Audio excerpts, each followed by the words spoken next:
El Padre Nuestro, estudio número 2.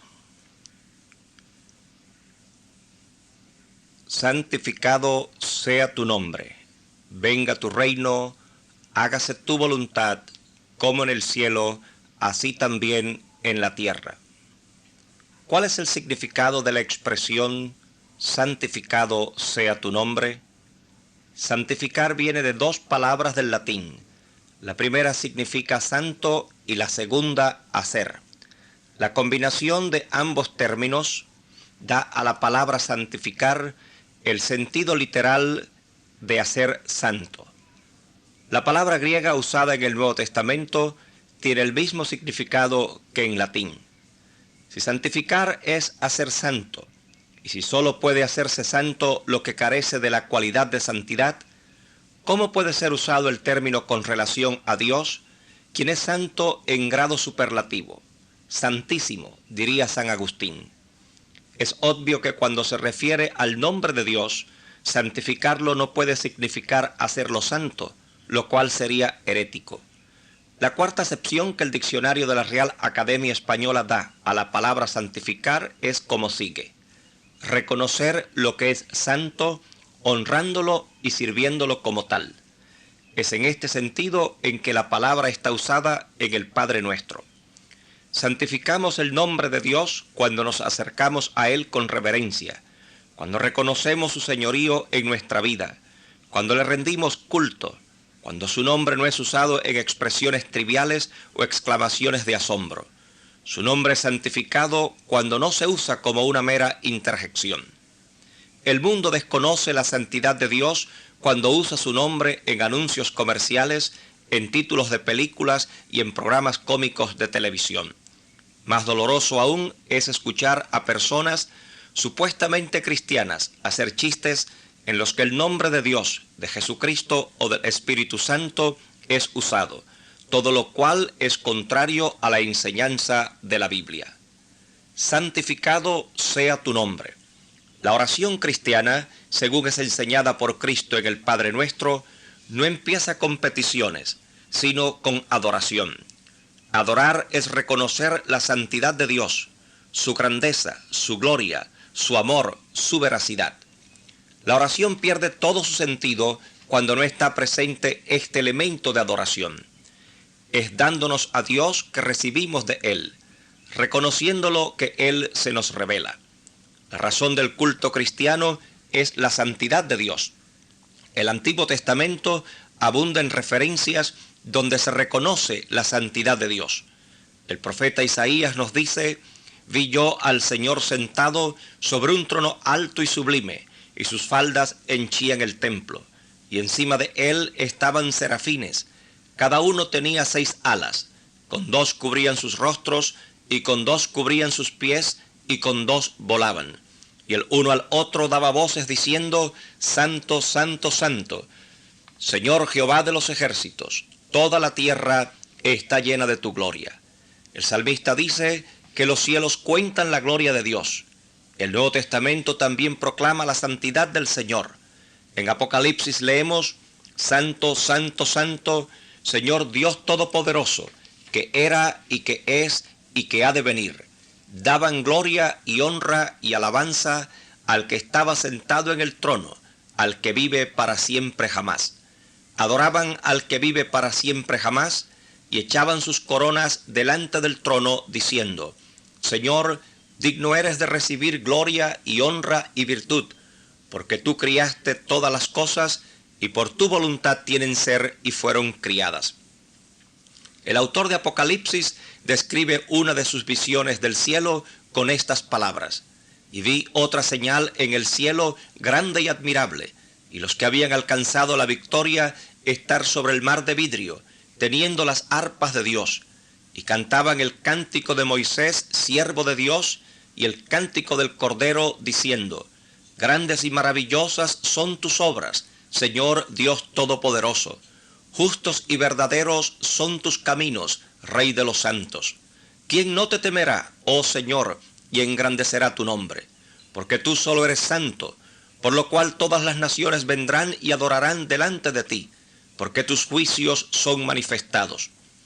Para el cantor de Israel, aún el universo adora a Dios. En el Salmo 19, él dice: los cielos cuentan la gloria de Dios y la expansión denuncia la obra de sus manos. En el antepenúltimo aleluya del libro de los Salmos, el salmista invita a la creación a adorar a Dios. Alabadle sol y luna, alabadle vosotras todas lucientes estrellas, alabadle cielos de los cielos y las aguas que están sobre los cielos. Dios le pregunta a Job: ¿dónde estabas tú cuando alababan todas las estrellas del alba? Es el gran privilegio del hombre dar culto a Dios. El que la oración empiece santificando el nombre de Dios no es solo un requerimiento de la santidad del Señor, sino también una necesidad psicológica del que se acerca a Él. Este periodo previo de adoración tiene un efecto relajante en las emociones del orante que permite a éste entrar en un estado de comunión que lo habilita para establecer el orden de prioridades correcto, para que la oración sea hecha según su voluntad. Y la promesa nos asegura que si demandamos algo conforme a su voluntad, Él nos oye.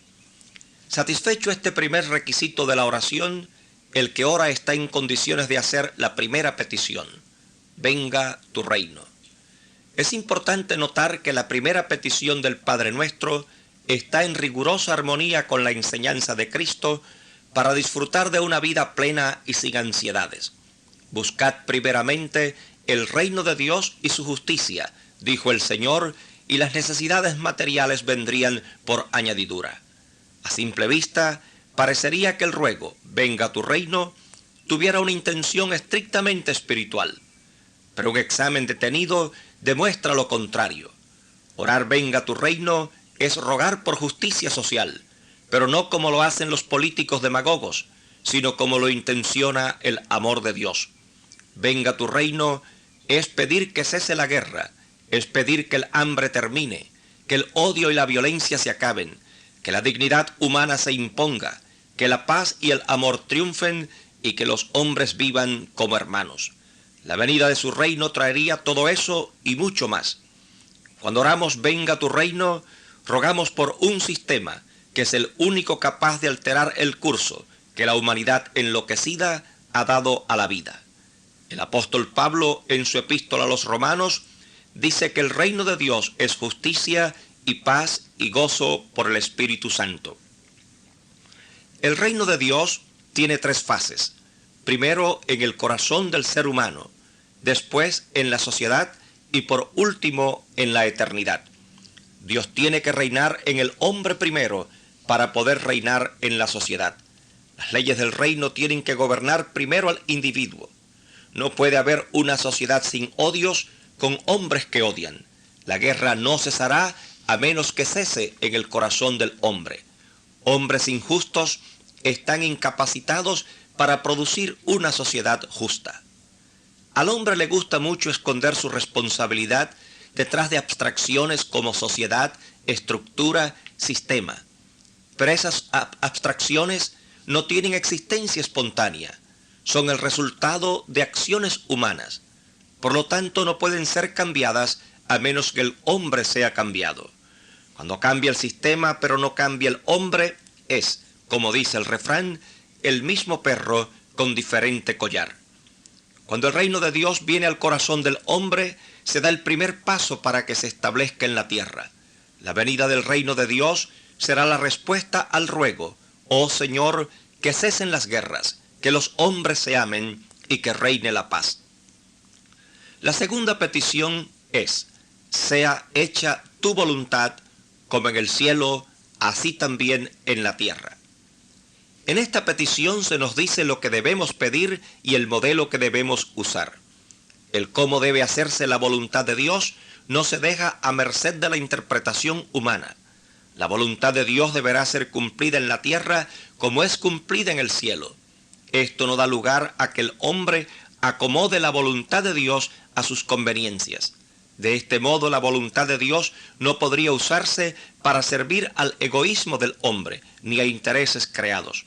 La voluntad de Dios no puede cumplirse según el capricho humano, sino teniendo como ejemplo la manera como se cumple en el cielo. Según la Biblia, el hacer la voluntad de Dios determinará que el hombre entre o no al cielo. Cristo dijo: no todo el que me dice Señor, Señor, entrará en el reino de los cielos, sino el que hace la voluntad de mi Padre que está en los cielos. El Señor también dijo que todo aquel que hacía la voluntad de Dios era su hermano. El hacer la voluntad de Dios tenía tal importancia para Cristo que una vez dijo a sus discípulos que su comida era hacer la voluntad del que lo había enviado. El apóstol Pablo oraba para que los cristianos de la ciudad de Colosa fueran llenos del conocimiento de la voluntad de Dios. Para el apóstol Juan, el que hace la voluntad de Dios permanece para siempre, y la base para recibir lo que pidiéramos en oración es hacer la oración según la voluntad de Dios. Este apóstol escribió en su primera epístola lo siguiente: y esta es la confianza que tenemos en Él, que si pedimos alguna cosa según su voluntad, Él nos oye. Para poder hacer la voluntad de Dios en la tierra, como ésta es hecha en el cielo, tiene que establecerse previamente qué es la voluntad de Dios y cómo se hace en el cielo. Un supuesto de la petición sea hecha tu voluntad es que la voluntad de Dios puede ser conocida. El apóstol escribió a los judíos que vivían en Roma y les recordó que ellos conocían la voluntad de Dios. En la misma carta, más adelante, el apóstol les dice que la palabra de Dios les había sido confiada. Si unimos ambos párrafos de dicha carta, podemos llegar a la conclusión de que a la voluntad de Dios conocida por los judíos, a que se refiere Pablo, es la revelación de Dios contenida en los escritos del Antiguo Testamento. A este luego se agregaría el Nuevo Testamento y así se completaría la voluntad de Dios revelada al hombre. El que quiera saber la voluntad de Dios debe leer la Biblia y ella se la enseñará. Desde luego, uno no va a la Biblia como quien va a una computadora, solo en busca de información. Hay quienes solo van a la Biblia desde un punto de vista estrictamente académico o literario y por eso no pueden descubrir la voluntad de Dios. El otro supuesto de la petición, sea hecha tu voluntad, es la disposición del que ora de someterse a esa voluntad. No podemos pretender que Dios haga su voluntad en el mundo, en otras personas, y no estar dispuestos a que sea hecha en nosotros. La epístola de San Pablo a los romanos nos da la disposición de espíritu que supone la petición sea hecha tu voluntad.